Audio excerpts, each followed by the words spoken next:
Mayacine Diop, président de Ode Radio et administrateur de Halima.com aussi.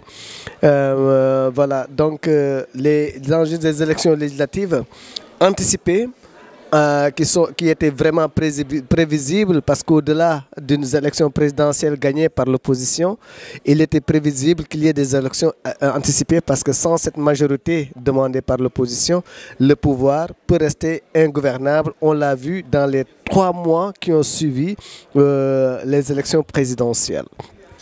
Au-delà de ça, sur le plan national, à Bordeaux, on peut noter qu'il y a beaucoup de partis qui sont représentés et la représentation est sur multiforme.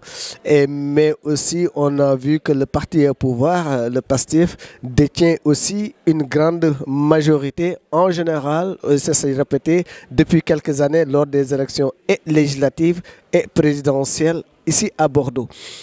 Aujourd'hui, on sent qu'il n'y a pas encore une affluence ce matin, mais j'espère que par rapport aux présidentielles, aux dernières présidentielles, où il y avait à cette heure-ci une grande file devant la porte, aujourd'hui, ce n'est pas le cas. Mais j'espère que dans la journée, les Sénégalais vont se déplacer pour venir voter ici à Bordeaux.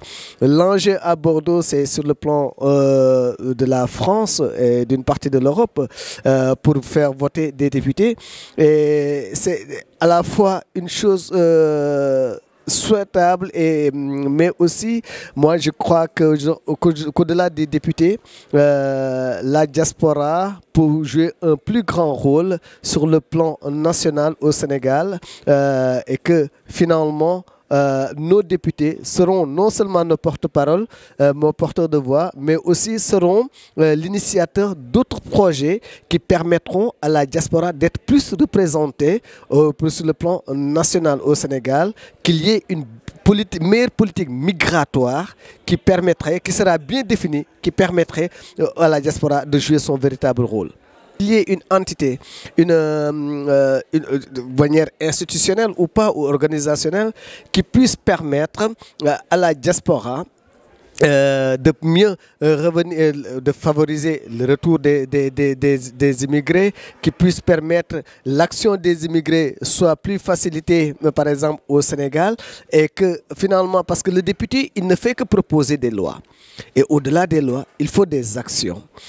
Et que les actions ne se font pas justement à l'Assemblée nationale, qui est là pour mettre des lois, contre le contrôle gouvernemental, pour la budgétisation, mais au-delà de ça, qu'il y ait une institution, je dirais, capable d'accueillir les Sénégalais de la diaspora, de mieux favoriser par exemple le retour des Sénégalais de la diaspora, de mieux organiser par exemple le retour des corps des immigrés par exemple au niveau de la diaspora par un système d'assurance nationale ou internationale qui puisse permettre à tout Sénégalais, quel que soit l'État où il est, qu'il puisse être, qu'on puisse avoir des solutions, qu'il y ait beaucoup plus de Sénégalais de la diaspora qui puissent jouent des rôles beaucoup plus fondamentaux qu'au-delà de celui de la députation. Merci beaucoup Moussa et à Kaddu Diaspora. Merci pour le travail que vous accomplissez. Voilà. Et merci à tous.